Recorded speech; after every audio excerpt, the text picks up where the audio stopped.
Hello, everyone, and welcome back to the second Anime Avenue podcast brought to you by Anime Avenue. And today we have a couple topics that we're going to talk about. It's going to be favorite anime, gateway anime, and anime burnout. To the second. Whoops, I accidentally had the thing playing through my speakers, but okay. So I'm your host, Habit, and I'm here with Pro Zypher and Kid Otaku. Say what's up, guys. Yo, what is going on, guys? What up? Holy Kid's crap. really excited to be That's here. actually gonna break people's ears. Dude, I accidentally had the preview going on YouTube when I was doing It's the all intro. good. We good. I think it was too low, though. Alright, so we'll start out today by kind of just breaking down what we've been doing during the week. If you want to start out, Kid. Just Pretty much say what what I've you're been up to. doing. Pretty much what I've been doing is probably working, but besides that, I've been watching Academia. That's pretty much the only anime I'm currently watching right now because I haven't really had the opportunity to check out other animes. And it was kind of like that last year where there was like a whole bunch of anime I could have chose from throughout the spring season and summer season, which I eventually got to towards the end of the year. But it's the same thing like it was just watching Academia season 3 with the provisional license exam. I'm actually getting a different feel from it than when I read it in the manga, because sometimes read things in a when you read things in the manga and then you watch it animated, it just has a different feel to it. So it makes me enjoy it a lot more, because the provisional license exam arc, like, I'll be honest, it's not really my favorite arc in Academia, but I'm willing to give it a chance. And also I kind of forgot a couple things in the arc, because there's one point where I stopped reading the Academia manga. I took like a 2 or 3 week break from it, and that was around the time where the arc ended, and then I eventually caught up, so I don't remember everything. So if the anime here, it's kind of like refreshing my memory of everything going on. But besides that, that's pretty much all that's been going on with me. Alright, you can go ahead and say what's up with you too, Zypher. Alright, so basically with me, besides Attack on Titan and My Hero Academia anime-wise, I haven't been doing much anything else. Honestly, I've been playing Destiny 2 a lot. That's been pretty much my entire last 2 weeks, to be honest. Just been playing that game. It's a lot of fun. I think Habit could speak the same. Like, that game is extremely addicting. Yeah.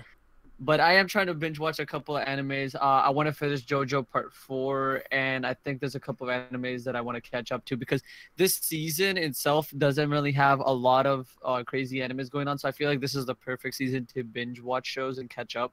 And just that's my opinion on it.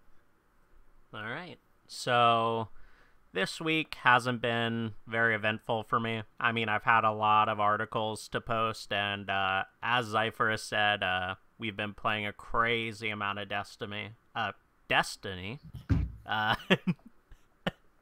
And I've watched a few things. I mean, I'm caught up with the Attack on Titan right now. So far, it's pretty good. The next episode will probably go in a little bit more in depth with that, so stay tuned for that. But I've also watched Sword Art Online, Alternative Gun Gale Online.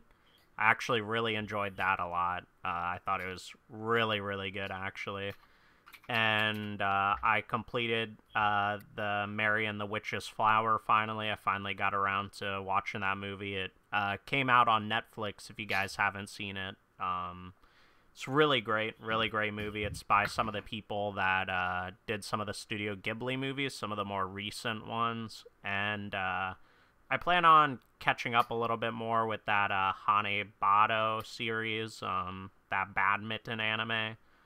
And besides that, I'm hoping to catch up with My Hero this week, and maybe we can go a little bit more in depth with my opinion, since you guys kind of have an opinion of a weekly basis. I'll have finished through the half of season 2 roughly, and then wherever we're at on season 3. I feel like a perfect transition would be, since I'm caught up to both. Kids catching up to Attack on Titan, but he's caught up to My Hero, and then Habit, you're catching up to My Hero, but you're caught up with Attack on Titan. I feel like we could both talk about My Hero and Attack on Titan as like how Kid feels catching up to Attack on Titan and how Habit feels catching up to My Hero. Yeah. I feel like it'll be a great episode to do for next week. Yeah. Definitely for sure. And yeah, you guys want to transition into the first topic? Yeah. So pretty much what the first topic is going to be is we're going to be discussing gateway animes, and pretty much what a gateway anime is. It's pretty much an anime that gets you into everything. And I had my taste on that before when I was younger. Like, there was a lot of animes I could have chosen around the time. I didn't really know what anime was. So when I was like 6 or 7 years old, I checked out Pokemon and Dragon Ball and stuff. And then it introduced me to all these other series. But I would have to say, like, even with anime that's been coming out recently, like My Hero and Attack on Titan. Well, Attack on Titan's been around for a while. MHA's been out for like 3 years and stuff. But for gateway animes, I would say that even those two would be like good fits if like somebody wants to get into like anime for the first time and they're like sitting on their couch and they're like just scrolling through Netflix or Hulu and they're like, which series should I check out first? So I feel like My Hero would be a good one. Attack on Titan. Even the older ones as well, like Naruto, Bleach. If you want to like, if it's like around the summertime and you want to watch like One Piece and stuff, you can do that as well. Death Note would be another one. Fullmetal Alchemist, like those would be good gateway animes, and then you can pretty much transition from there. Yeah, I mean, definitely like you were saying. I think especially nowadays, probably Attack on Titan and like. Probably My Hero are probably one of the two biggest as of late when it comes to getting into it. I mean, some other ones like wasn't it last year when One Punch Man come out that brought a lot of people into Well, the One Punch Man community? came out in like in 2015. Okay. That was Okay. Well, just a few years ago. yeah, sorry.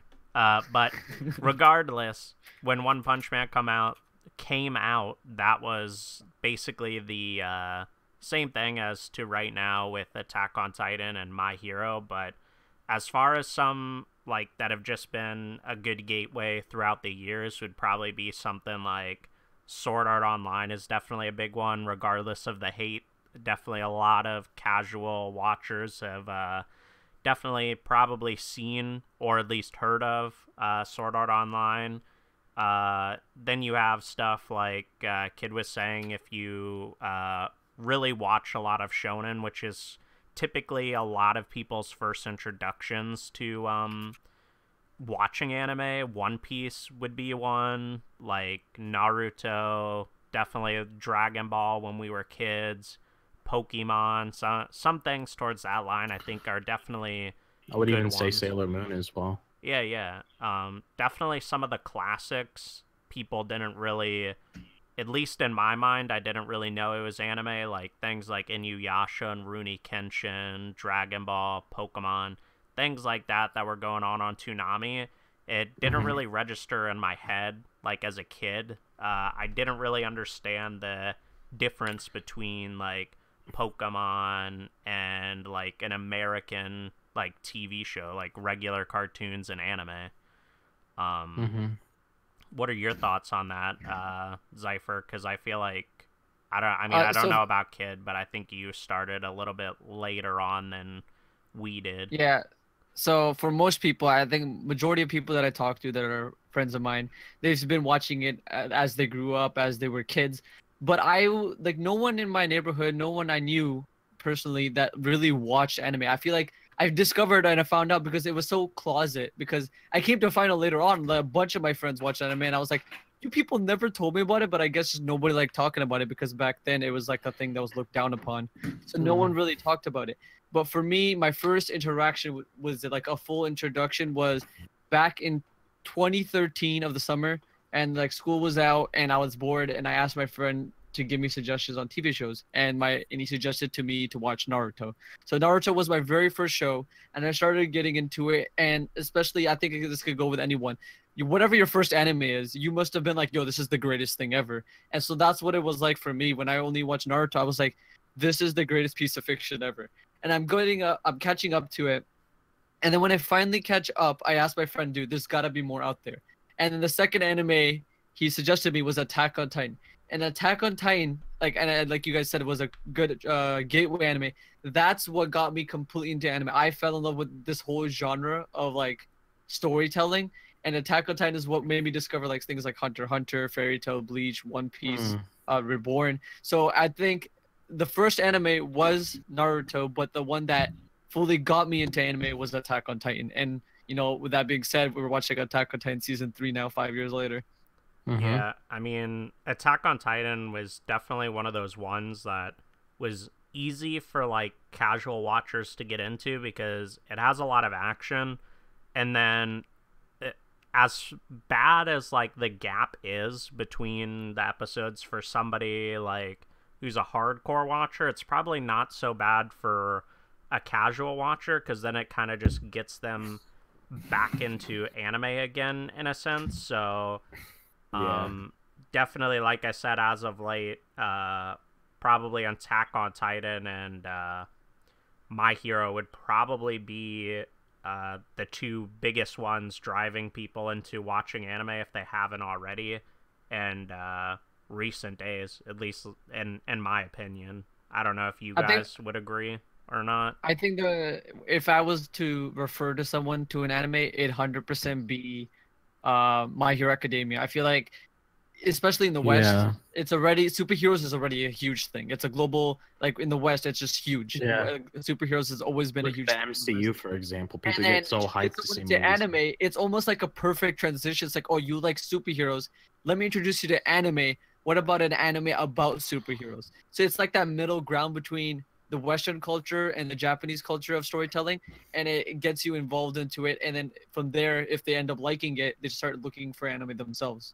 Yeah, I mean, it definitely has, like you said, that comic book kind of like, I guess, look to it, just because of the fact that it's superheroes and stuff. And I mean, the whole thing, I mean, I think as of like probably the last couple of years, that stuff kind of has started to blow up with Netflix jumping in on it. I mean, Disney's buyout of Marvel, just overall, like, comics are just getting bigger, superhero type stuff is getting bigger, so it just makes sense that somebody would capitalize on it in anime, and in my opinion, they're doing a very good job of it from, I mean, what I've watched, and I know you guys have watched a considerable amount more than I have and are reading the manga. I don't know if you are too, Zypher, but...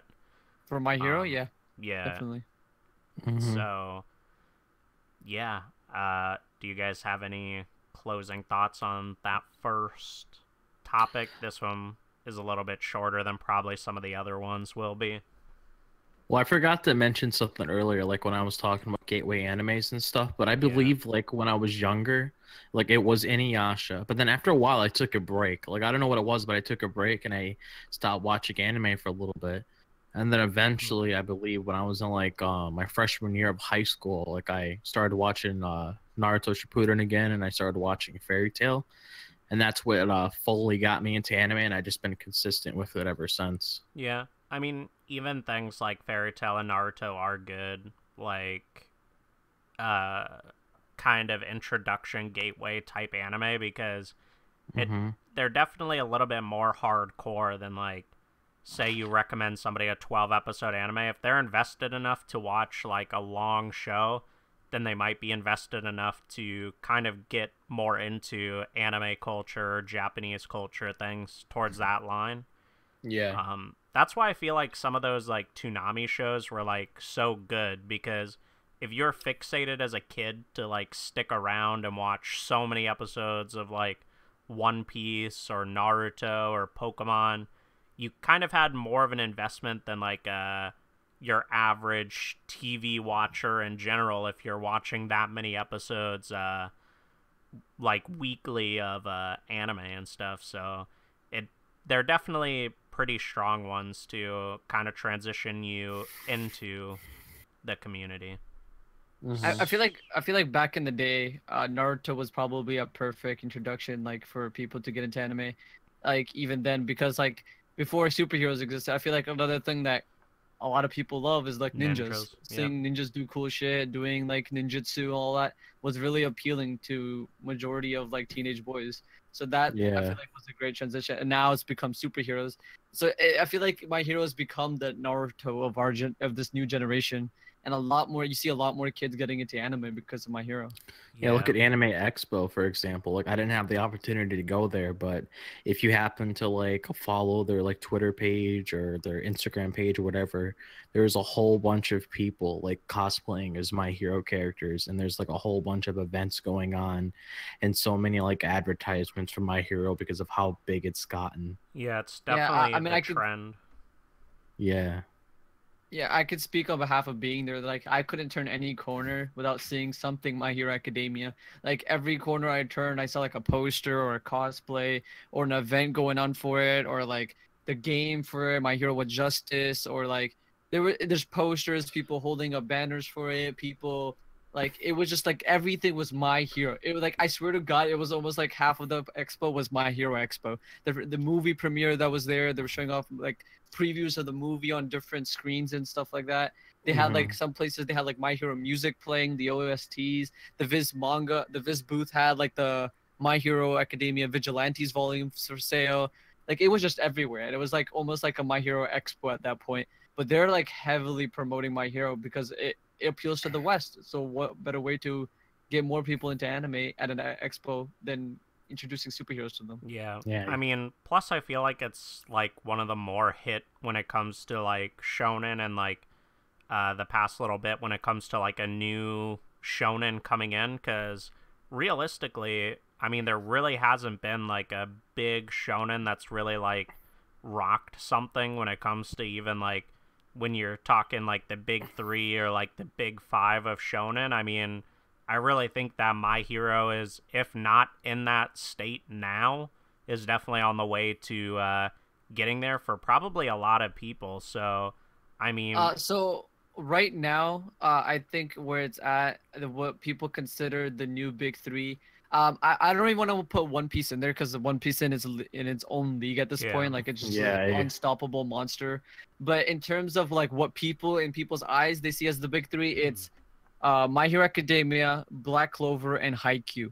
Those are the big three right now. I know Haikyuu's actually a very like, you'd think people would like Haikyuu. Why Haikyuu? It's like, it's a sports anime, but it's done so well that a lot of people would agree that it's in the top 3 of anime right now. I mean, dude, currently, before the whole hype of My Hero, when you would go to conventions towards the like more hyped time of Haikyuu, it'd be like the same thing. You would walk around and there'd be people in Haikyuu cosplay, and you really couldn't get away from it because I feel like it definitely did something different, in my opinion, when it comes to sports anime that kind of like fixated a different group of fans, not just like anime fans, but sport fans as well, because it did do a good job of like representing the sport without giving it like a super sci-fi, super anime type feel to it. I mean, it really did in some cases feel like just a sports thing.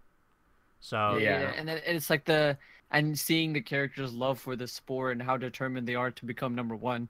It's like, I mean, obviously that's been done in other series, but it's like, I feel like the way they animate Haikyuu, I feel like you feel so much more emotion from Haikyuu. Yeah.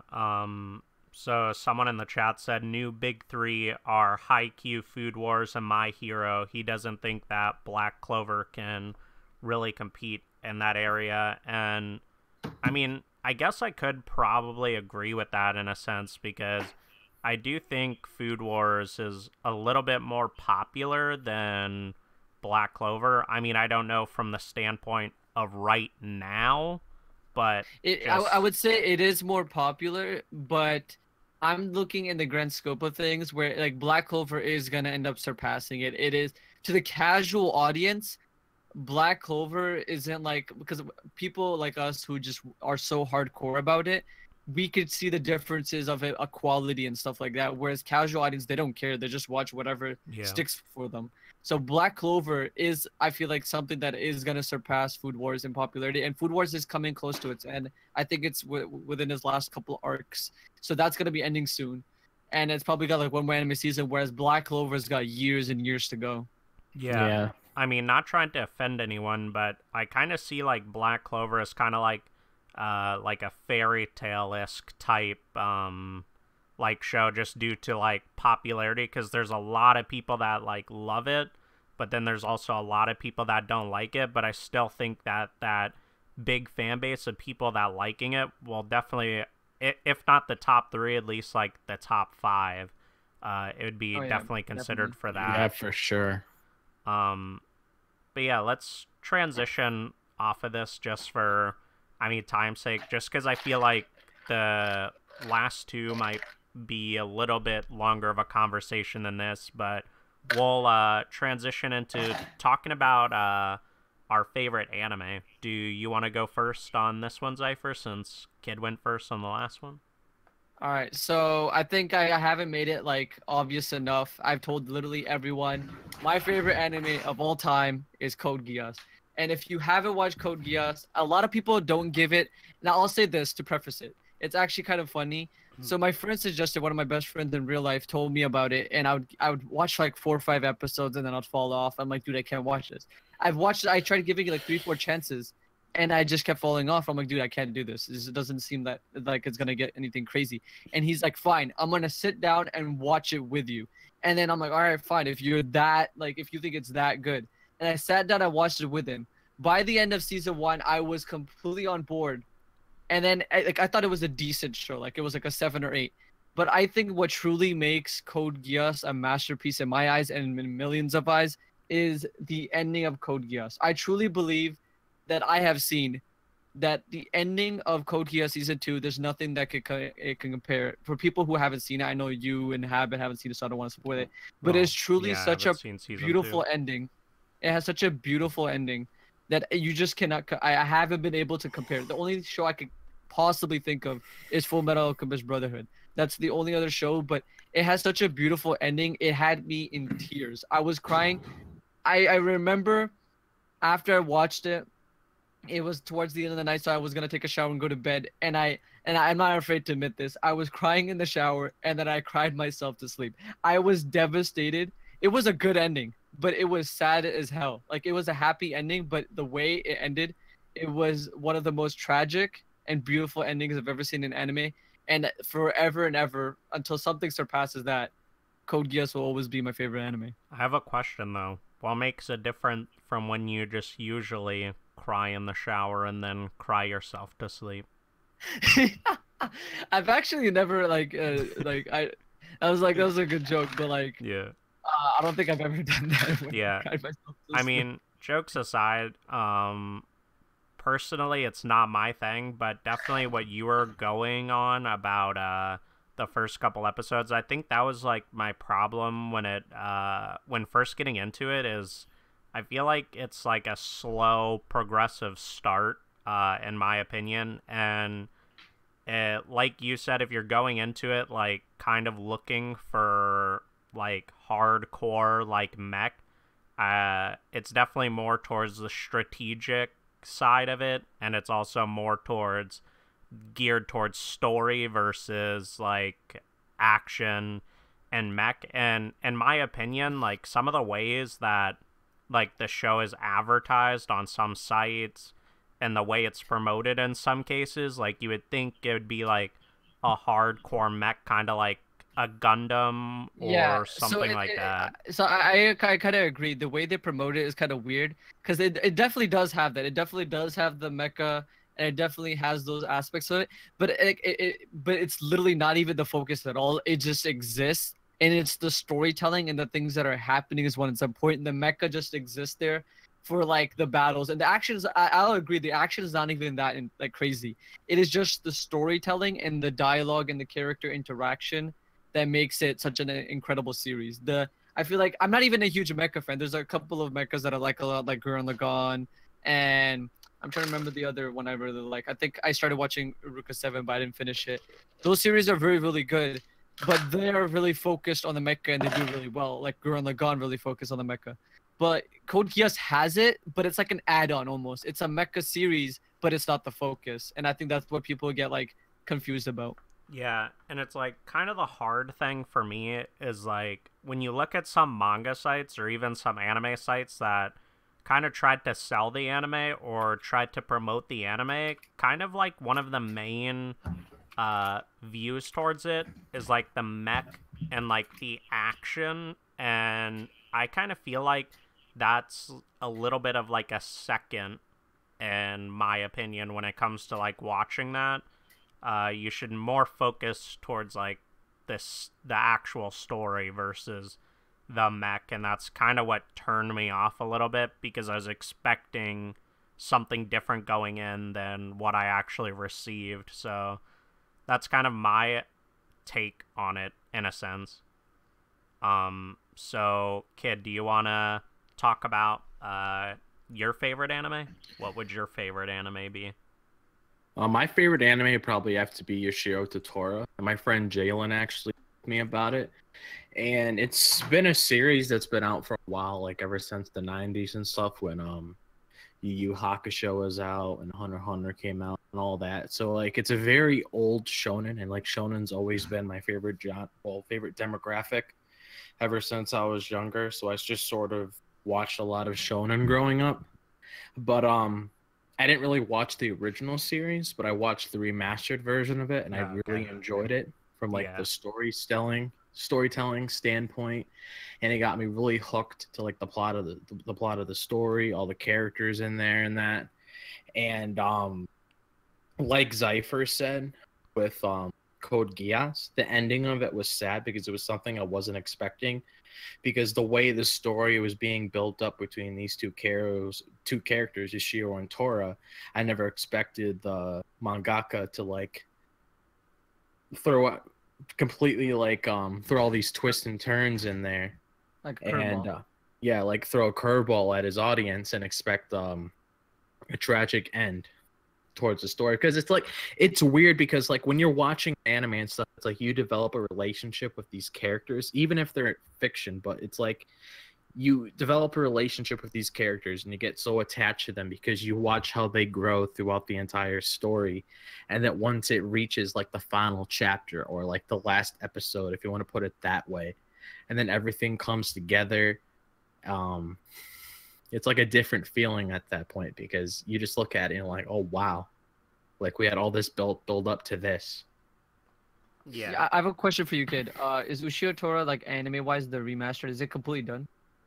Yeah, it's completely done. It adapts all the way from chapter 1 all the way towards like the end of the I believe it's manga. 300 something. Last time I checked, it was like 333 chapters, and it adapts the whole entire thing. I believe the classic one only adapted like the first 20 to 25 chapters, and it was like 3 OVA, so they didn't really work on it as much. But that's why they brought it back. And the funny thing about Yoshiro Totoro, and I was actually pretty shocked when I found out about this, but Tagashi actually had a lot of inspiration for Yu Yu Hakusho and Hunter x Hunter because of this series. That's actually really cool. Yeah. So from my understanding though, when it first came out with the original, it wasn't like that big, and then like this kind of like remaster kind of gave it a little bit of more life, at least towards like the anime side. I don't really know much about the manga or whatever for it, but I feel like it kind of got like a Hunter x Hunter-esque type treatment to it, because like with the original Hunter x Hunter, it didn't fully adapt to like where it was in the manga, and then they came up with 2011 and kind of gave it a little bit more life into the series, and I kind of feel like Ushio Totoro kind of did a similar type thing when it comes to the anime. Mm-hmm. Yeah, it was sort of the same thing of Hunter as well, because I'm not mistaken. Actually, I don't really remember, but I don't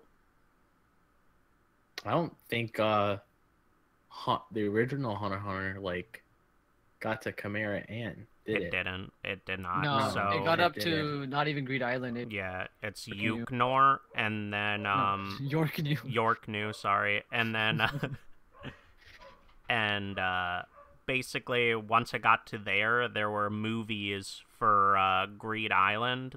I believe there's, if I'm not mistaken, either 2 or 3 movies. No, I believe it was an 8-episode OVA. Oh. Yeah, but there's also movies for it as Oh, well. okay. And Okay. one of them I think is like based in Hisoka's perspective or something, I believe.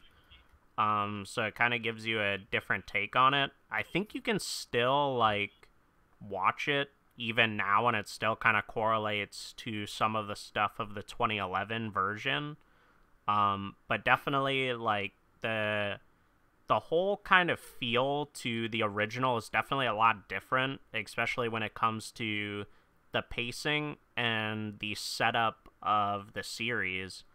Have both of you watched Hunter x Hunter? Yeah, I've fully caught up. I went a little bit further in the manga. Like I'm a little bit into. I'm not caught up. I believe I only watched like the first 40 episodes, but I Yeah. get the gist of what's going on. So, oh, sorry. Oh no, I was gonna say I've only gotten up until like it was the point of the story after Hisoka and Gon fought. Okay, so you were starting York New, or no, Tower's Heaven, I think. Yeah. Oh, okay. Then I'm not really gonna say what I was gonna say to spoil anything, but kind of, if you've seen both, then you'll kind of get my gist of what I'm talking about. But kind of the events that transpire towards the end of Hunter x Hunter, some of those scenes in the 2011 version were actually prerequisites in the original series, from some characters meeting and the beginning. It actually happens in the beginning of the series versus in 2011 it happens towards the end of the series.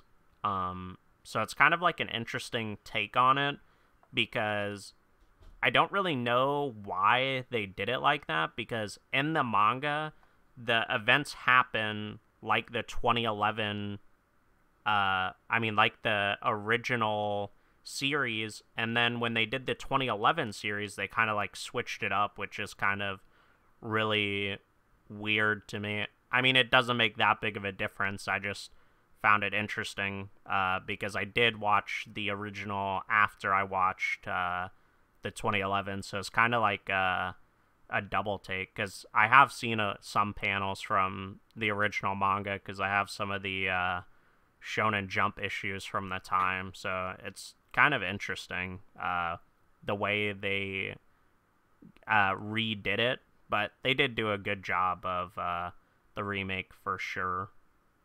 Did you have any other thoughts about Ushio Totoro, Kid? No, not really. All right, well, I would say my favorite anime would have to be Clannad, and I know Zypher's opinion on it isn't really the same as mine, but I did like the original, and I do think the original is very, very good.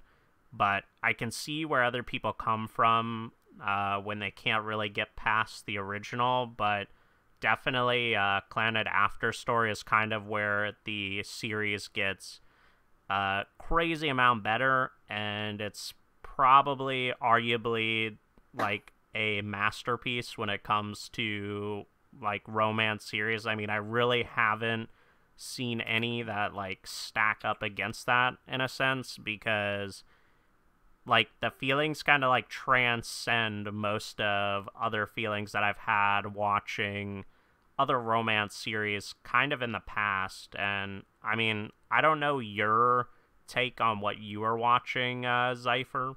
I don't know if you had an opinion from what you've seen For from the Clannad? original. Yeah. So for me, I watched. I don't know if it makes any difference, but I was always recommended to watch the dubbed. And when I watched the dub, I felt like there was nothing really progressing. Like I feel like maybe they were trying to build up the characters' interaction, but it was so slow. And I feel like the way it's animated if it's like such a mellow like setting, like feeling from it, that it almost put me to sleep because it always had these weird like very soft music, and then like I would just fall asleep, and next thing you know I'm waking up and it's the end of the episode. I'm like, oh shit.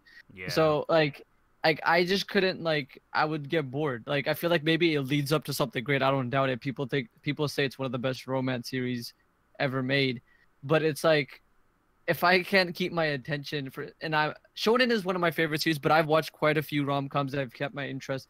But Yeah. Clannad is like one of them where just like I cannot keep my attention span. I feel like it's just way too slow getting into it. Yeah. And I mean, that's kind of like the conversation that I mean we've had. There's definitely a real difference between like watching a rom-com than like watching something so centralized on just the romance specifically, like Clannad.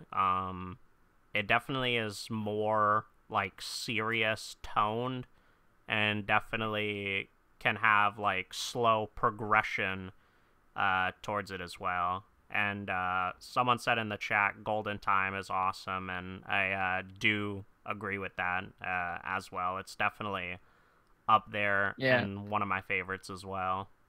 I feel like Golden Time is like a perfect series for someone transitioning from high school to college. I feel like that's like a perfect time to watch Golden Time because it is basically that. It's like about high schoolers going into college and how their life is with people going into college, starting their college life. Yeah, I mean, kind of like the whole concept of Golden Time is, I mean, pretty interesting just from like the fact of like Linda kind of following him around in a sense, kind of in like the background because of the events that created him losing his memory and stuff. Definitely makes it a different twist than, I mean, a lot of things that I've seen. Yeah, they could have gone the cliche route where they both liked him, but it was like this transition of like how she did like him, but she tried to get over it because it is like, I'm trying to keep it from spoiling too much, but this is like right at the beginning.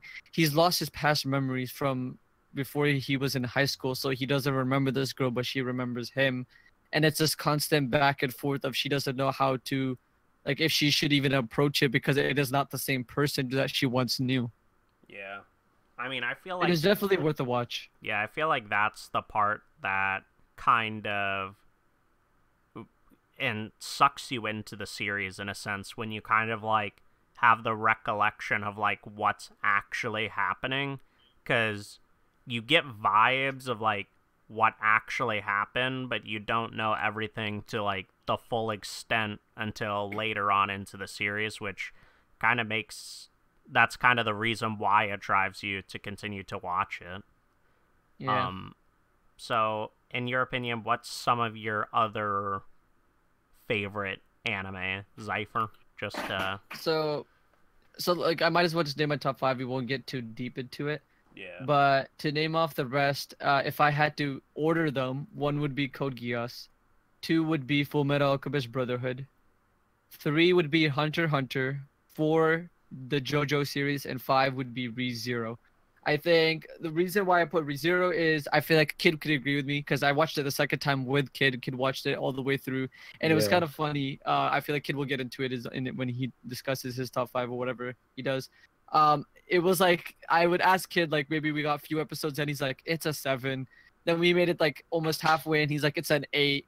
A little bit more past that, he's like, it's a 9. And then we finished and he's like, all right, I get what you mean. It's a 10 out of 10 series. And I found that that's exactly how I felt. I was like, okay, this is a decent series, but the further and more you get into Re:Zero, it just gets better and better, and it gives you such a satisfying feeling by the end of the season. And the reason for JoJo Part 4 would be because it's so different from everything else. You truly cannot compare it to anything else. And I think if there's one thing people ask me, it's like, why would you recommend JoJo over anything else? It's like, it probably has the most unique and creative fights I've ever seen in Shonen, period. Just to give you an example of a fight that's not really important in the JoJo series, I found really interesting, is there's this guy, he rips open his nails, the veins come out of his body, they enter the guy's body, the other person's body, and he boils their blood until they explode. And I'm like, what is going on? This is absolutely amazing. And then to give a second instance, there's a guy who got shot like 500 times at his body. He absorbed the bullets, rips off the tip of his fingers, and started shooting them like a machine gun. It is just so wacky and crazy that it perfectly fits the anime genre of like anime does wacky and crazy stuff, and it doesn't take itself seriously. It's supposed to be wacky, funny, and just a good time. And I think everybody knows Hunter x Hunter, fantastic, one of the best shonens. It's a long-running shonen. Togashi from like Yu Yu Hakusho. It's just seeing this journey between Gon and Killua, just having an absolute blast exploring the world. And then Full Metal Alchemist Brotherhood. I don't even need to explain Full Metal Alchemist Brotherhood. That speaks for itself. Yeah. So, what would your like top anime be, Kid? You don't really specifically have to give an order if you don't have one, but mine would probably have to be. Well, I'm not gonna put any order, but one of them is Angel Beats for sure. Because I actually remember when I first started watching Angel Beat. This is like back when I was in high school and stuff. And I remember I was like so invested in that anime and I just wanted to finish it. And I was like, I had a girlfriend around the time. I just ignored her, told her I was going to sleep so I can just finish watching it. Like it just got me so hooked to the plot of everything that was going on in that story. And I know Angel Beats is one of those other animes as well. A lot of people suggest because like it's very popular and a lot of people give it a 10 out of 10. Yeah, definitely. Angel Beats is definitely very great. I mean, I did watch it fairly early on, like you did. I believe I watched it probably in like 2013 or something like that. So it's been quite a while, but it definitely is one of those ones that I think is extremely popular when it comes to the genre that it's in. Mm-hmm. And then another one would probably have to be it probably had to be Yu Yu Hakusho because it's one of the classic animes that I grew up with. Hey. ReZero. I'll throw Ishio Totoro in there because that would probably be my number one. And I don't know if this counts, but I'm just gonna throw it in here. But I'll probably say Pokemon Origins as well. Yeah, I mean Pokemon Origins is great just because it gives Pokemon like a new look to it. I mean, I think that's the coolest part to me. Is like the like actual Pokemon series is kind of like kid based. Like Origin is more like what an adult like mindset would be in like a Pokemon world in a sense. I don't know if you agree or not. Yeah, I agree for sure. And I believe like some of these things is based on the Pokemon manga as well. Origins. Yeah.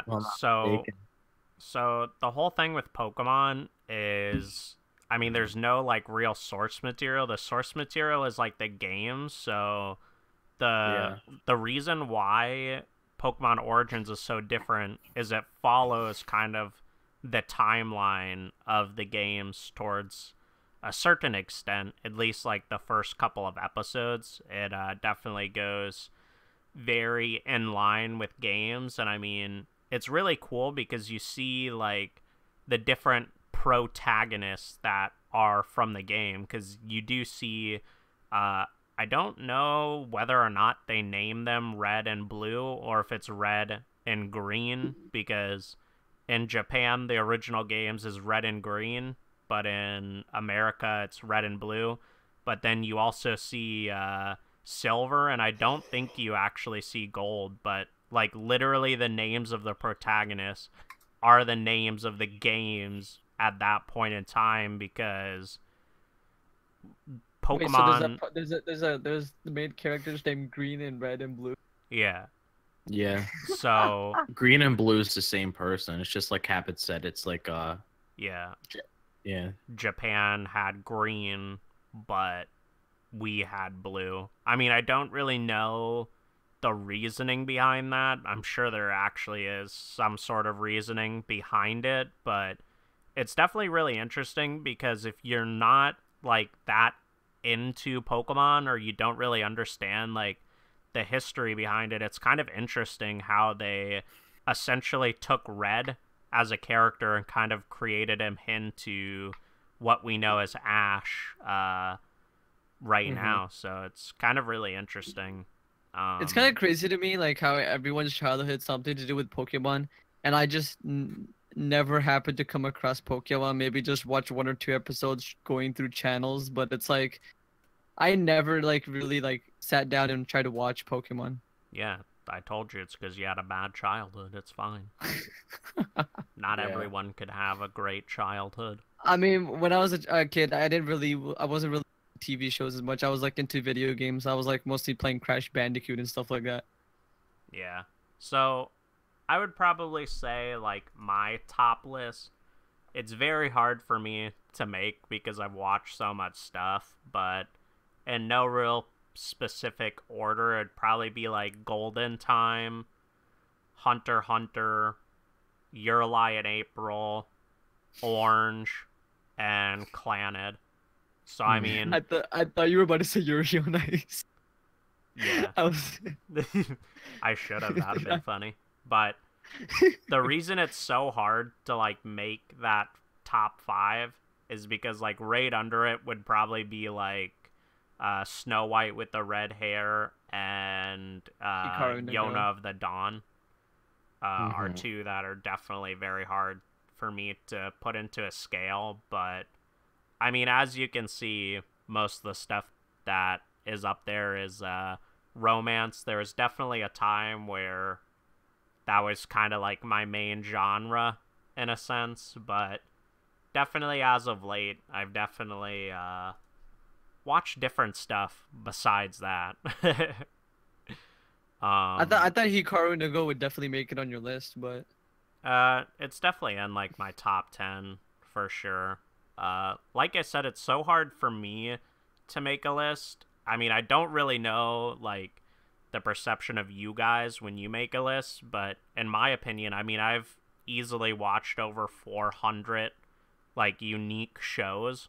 So when I come to try to make a top list, it's like, wow, I've really watched this much.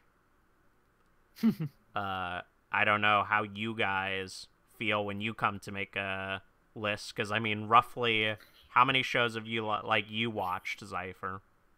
I'd probably say around 150. And what about in you, terms kid? of anime? I watched around probably around 100.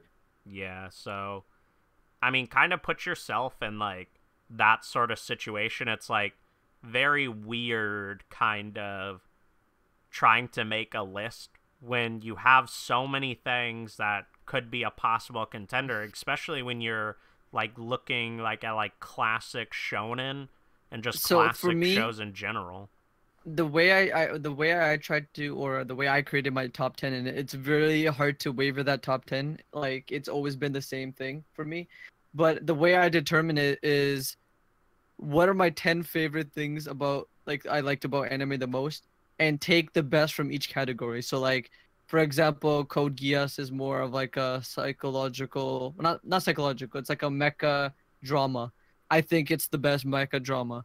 What is in terms of best shonen, right? It would be like Fullmetal Alchemist Brotherhood. In terms of comedy, I think of JoJo. In terms of sports, I think of Diamond No Ace. And then I think stuff like Bakuman does something so different because it's a manga that turned into an anime about a guys who are trying to write a manga that wants to turn into an anime. So I feel like it's almost like a breaking the fourth wall kind of thing, where it's a series about making a series.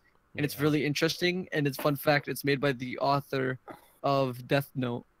So if people haven't seen Bakuman, definitely recommend it. But another series, like my favorite romance, is Toradora, same author as Golden Time. So like I have like some people's work I just like a lot, but I always pick what's my favorite of each.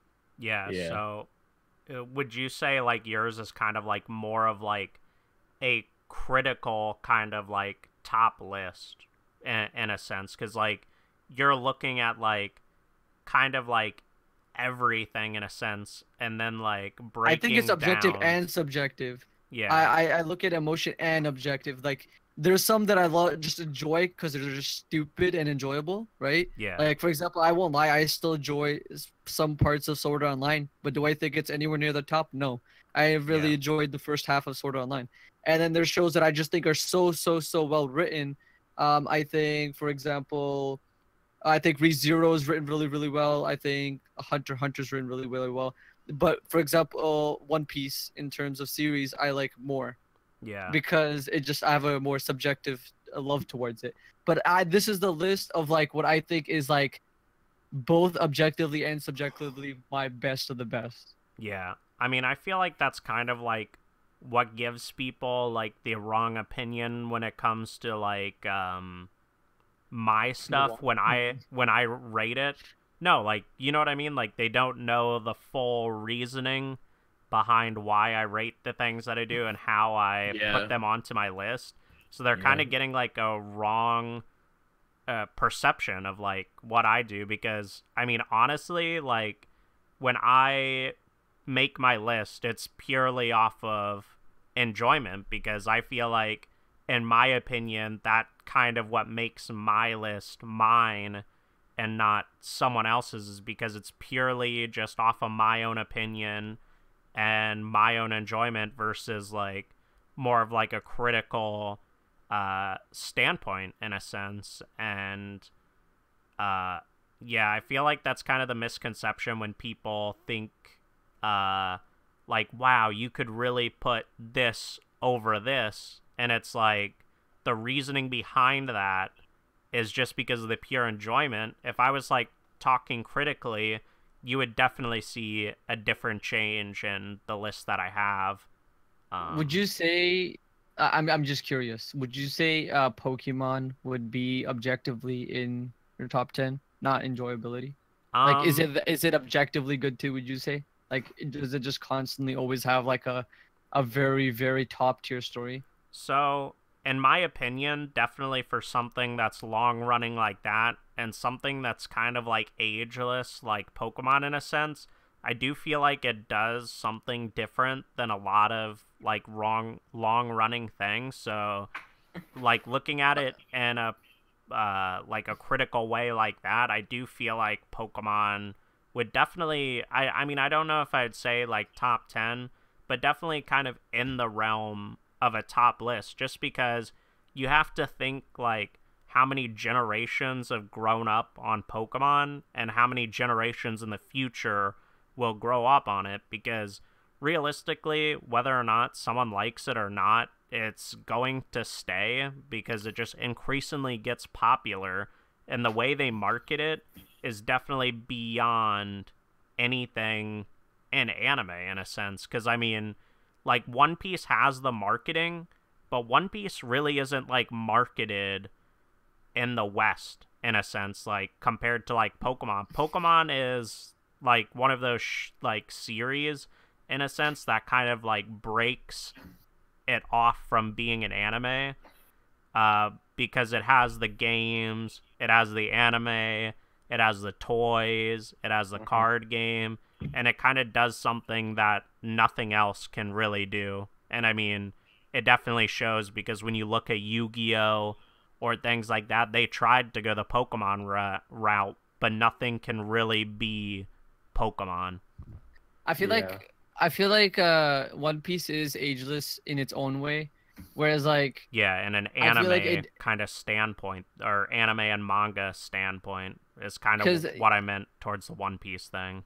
Yeah, because like, yeah, yes, I agree that it's not huge in the West, but it is still a global phenomenon. Yeah. Whereas like literally anywhere but the West, like if fun fact, if you didn't know, I actually because one of my fans hit me up.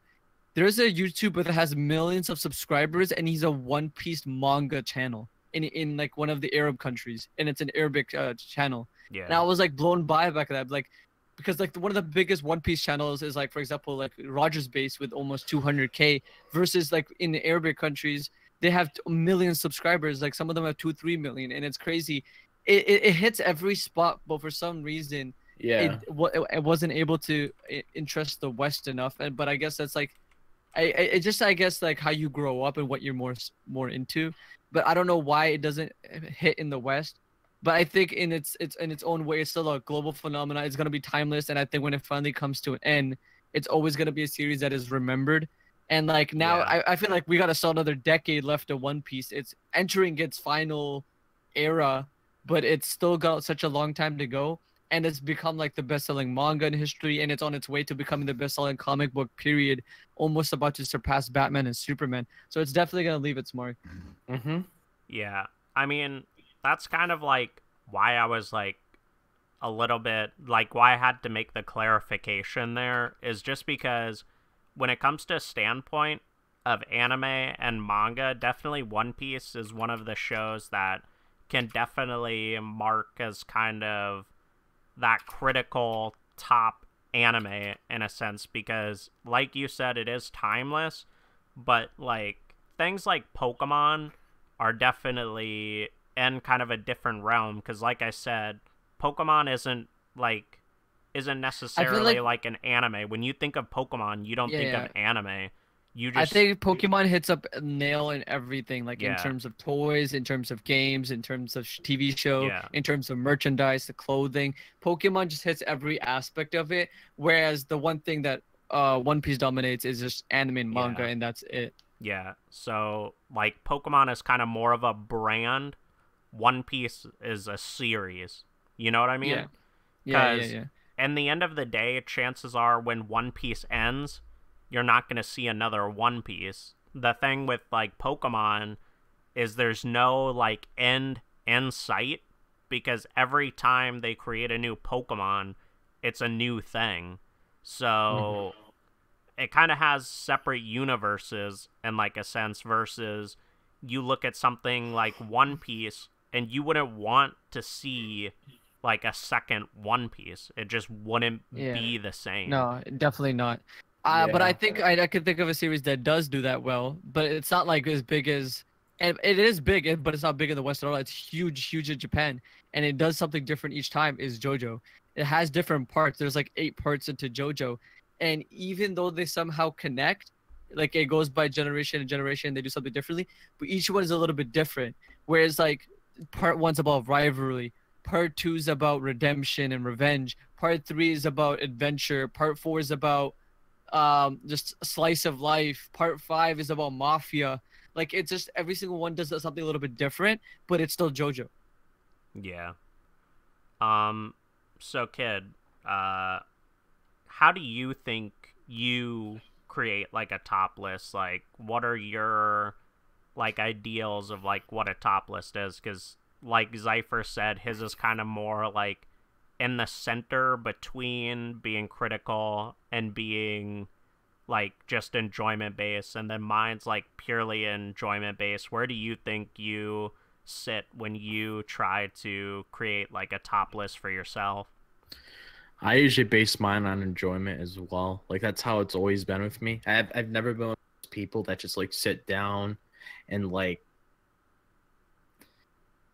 I don't know where I was trying to go with that, but it's like Yeah. I pretty much just base it on like did I like it or did I dislike it? That's pretty much how I base it off on. I don't really like go that in depth and I'm like, there's a certain part I like about this, but I don't really like that. Like Yeah.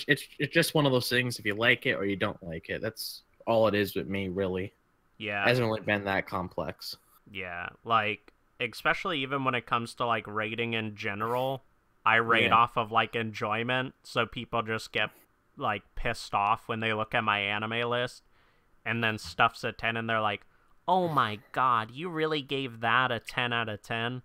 And then Yeah. it's like it's almost like kind of funny to me that like I'm not saying I do it just to get people's reactions, but like when I do get the reactions, it just kind of makes it that much better for Hmm. me. Is like seeing the people that cry that I made something a 10 out of 10 that they really care that much is just like funny to me because it's my own opinion, you know what I mean? Yeah. And there's actually some people out there that actually go all out. Like when they're done watching anime, they just go through that thing like crazy. Like they're writing an essay and they have like all these little nitpicks and stuff like that. Yeah.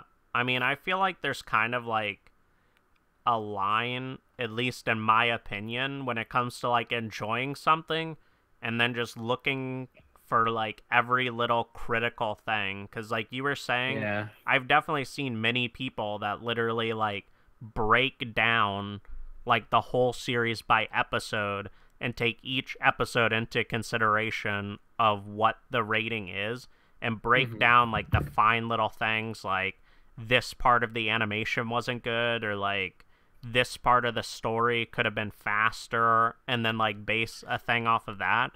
I feel like there's a time when like you're watching something for like the enjoyment, and then you're watching something to complain about it or Yeah. really critique it in a sense.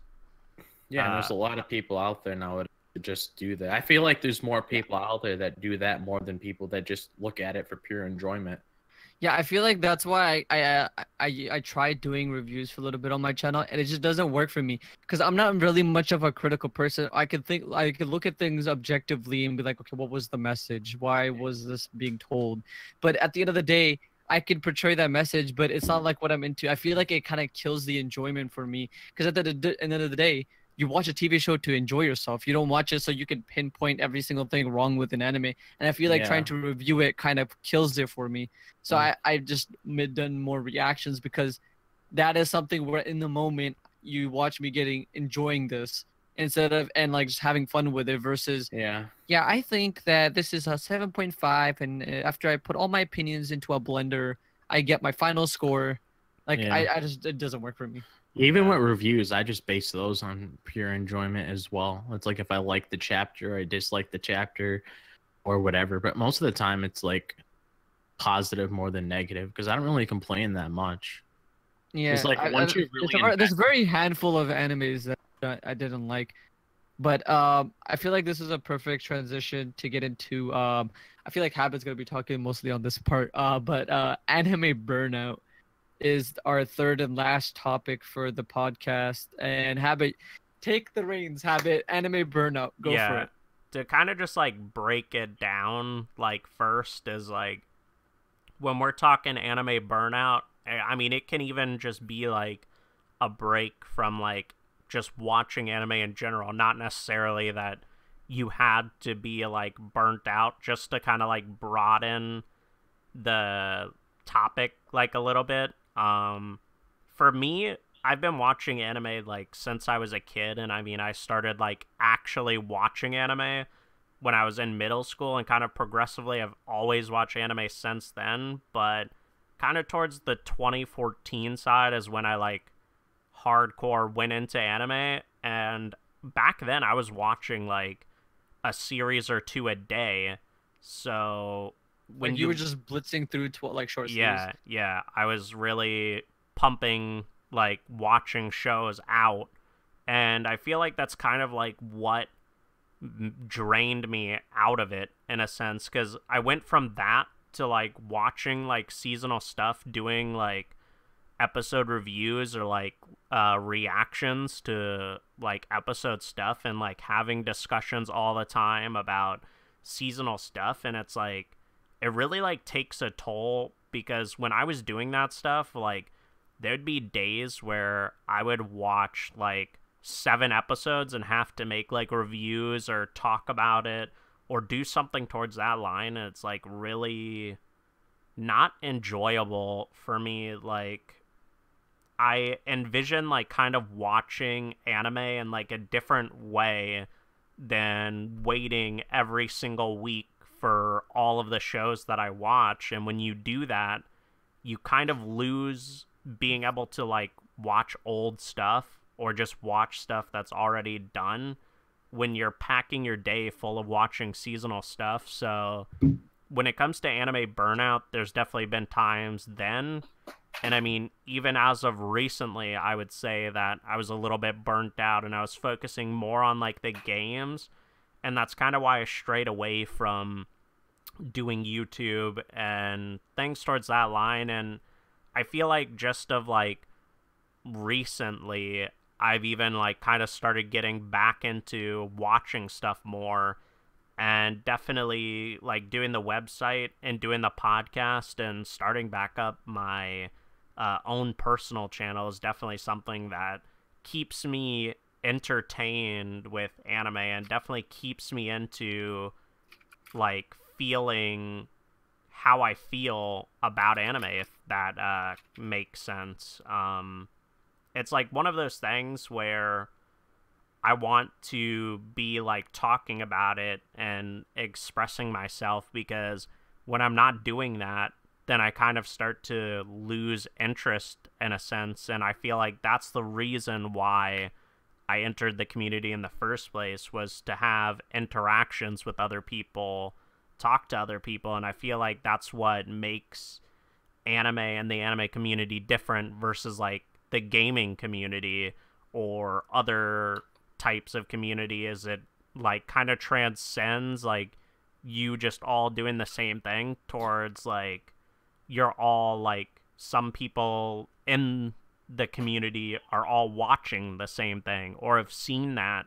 So there's more like interaction between people, which I feel drives me to not be burnt out as much. So that's definitely something that I'm taking into consideration now. I know, Kid, you were talking about taking breaks like earlier from watching anime or something, because you did say that you watched anime when you were still in school. Did you ever have like a time where you just didn't watch anime in a sense? Yeah, because it was mainly throughout high school. Because I remember like the one anime I did watch around the time was Naruto, but like other than that, I didn't really focus on anime at all. Like really wasn't in anime. I wasn't like invested in anime that much at that time until like my junior or senior year. I think it was around the time where I started a YouTube channel, which was back 2015. February 2nd, 2015 is when I started my channel, because that's when I wanted to get out there a lot more, wanted to interact with a lot more people like you did. But like, I don't know what it was. It's just, I felt like I wasn't really interested in a lot of series around that time. And I had my mind on a lot of things like school. And then I was playing a lot of video games around the time, and I was just hanging out with friends and stuff. So I didn't really have the time to just like sit down and relax for a few hours and like watch like a new seasonal anime that comes out. Because like I remember when I was younger, like I used to watch it all the time, and it even happened when I was younger as well. It's like I used to watch it all the time, and then when I was growing up, I just walked away from it, because I remember when I was like 7 or 8 or so, like I remember watching Naruto on Toonami like all the time. Like whenever it came out, I was always watching it. And when I was even in second or third grade, I was watching like Inuyasha on Adult Swim like before I went to sleep. So like it was something that was there with me when I was younger. But then I took a long break from it, and I believe that break was probably like a good 4 to 5 years. So that was a long time. Actually, no, it could have been more than that, honestly. It could have been at least a good 6 to 7 years. I took a break, then I went back. Then it was like another 2 years or so. And then now I'm just like fully invested in it. Yeah. And I just like watch it all the time.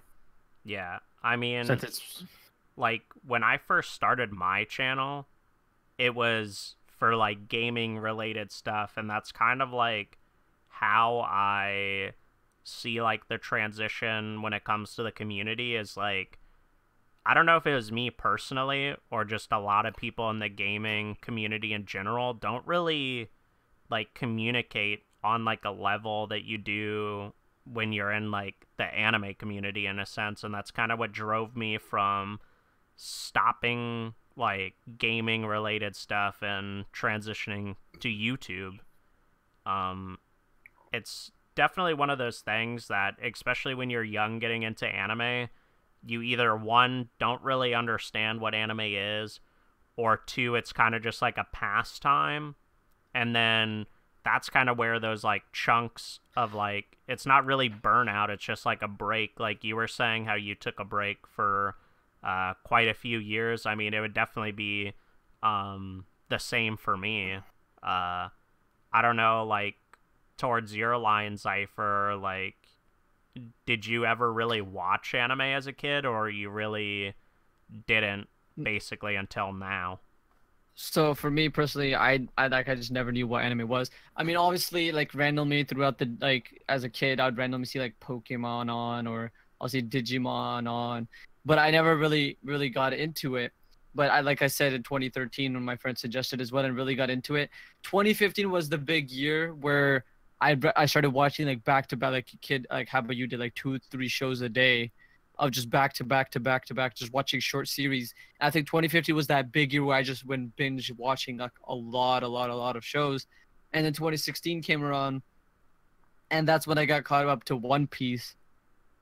And then that's what everything completely changed for me. I had such a burning passion when I caught up to One Piece. That's when I started searching up things for YouTube, and that's when I discovered the community. So if it wasn't for One Piece, if I never watched One Piece, I would have been into anime, but I'll never look it up on YouTube. I would have just continued watching it on. But One Piece will always have that special thing in my heart. That's what pushed me. I was so passionate about One Piece. I searched it up, found channels like Rogers Base, Joy Boy, and then I started slowly finding other people and other people. Then I think maybe a few months later I found Memory and Hab and the Otaku A team. And from then on, and now I've met like a shit ton of people in the community in just a year and a half, and now we met so many people in Anime Expo.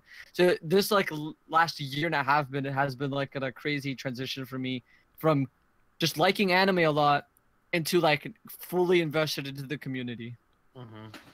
And so like that anime burnout hasn't happened for me, and I don't really see it happening for me. Like obviously I'll take my breaks for like a week or two, but I feel like it especially since One Piece is going on, that'll always be that series that'll never stop, and that's not going away for the decade. So I don't see myself ever taking a break.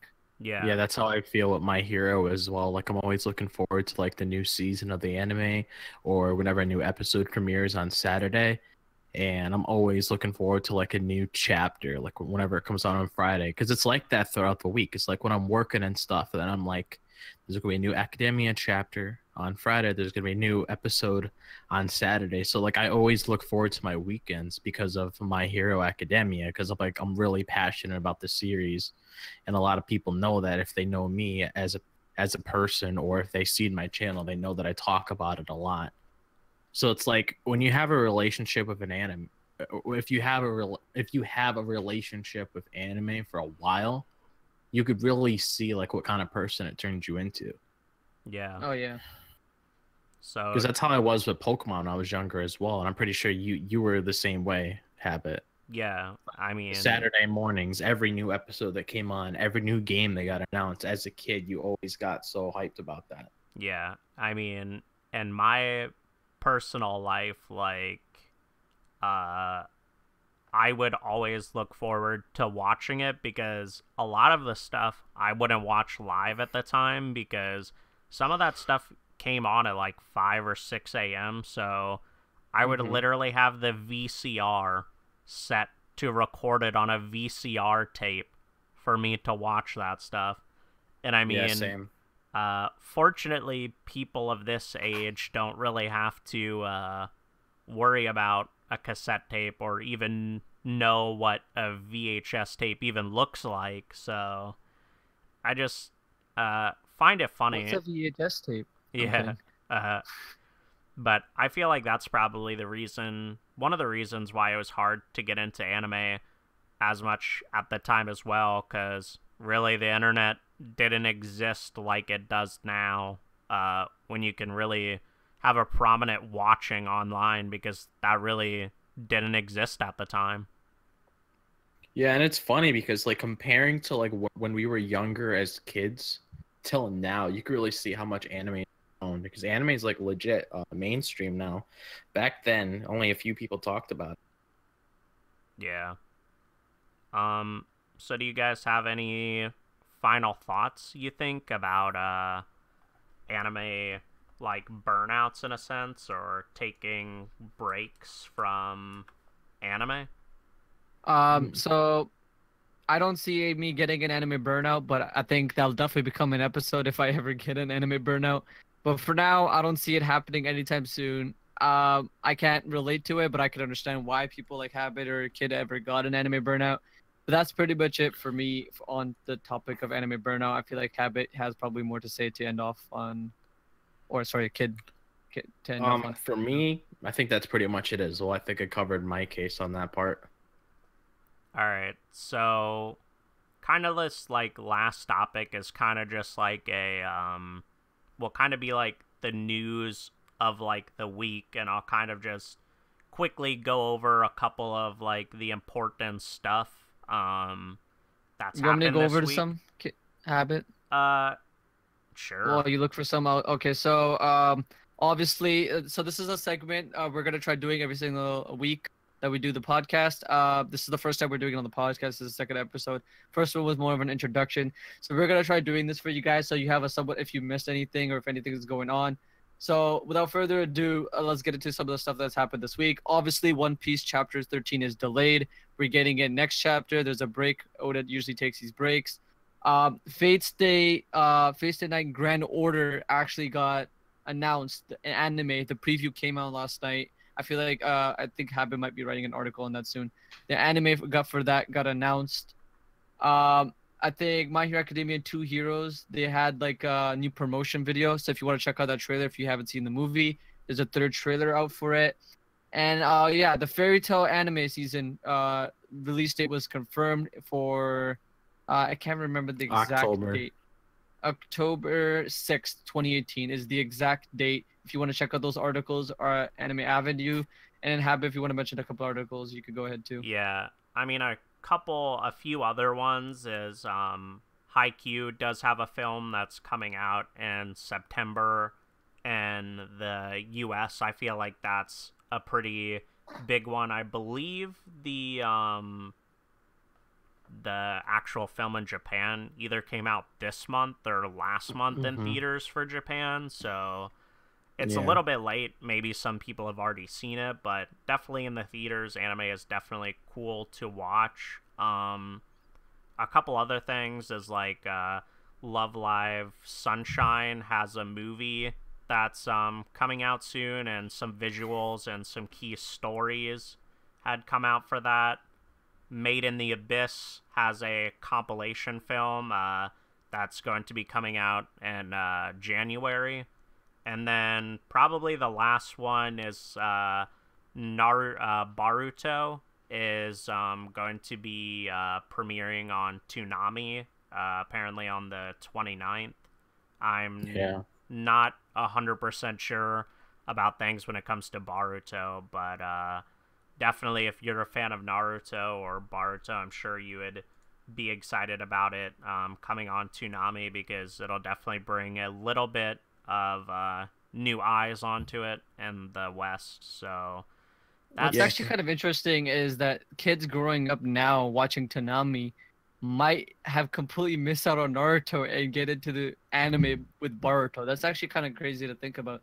That Boruto might be first anime for people. And even though we know critically it'll never be as good as Naruto, but it's like for those kids, it's gonna be like the greatest thing ever. Yeah, sure. And having a show premiere in Toonami, that's huge, because I believe My Hero had it happen like a good 2 to 3 months ago, and Black Clover had it a good 6 months ago. But if you have like a show premiere on Toonami, you're gonna have a lot of people checking that out, because it's Toonami's usually on after like Cartoon Network's done airing those shows, and then you have these whole selection of shows coming out like 11:30, 12 o'clock, 12:30, 1 o'clock, 1:30, 1:30 in the morning. That gives people the opportunity to watch anime where if they don't have like a subscription to like Crunchyroll or Funimation, they have like an easier access that way if they want to catch up or something.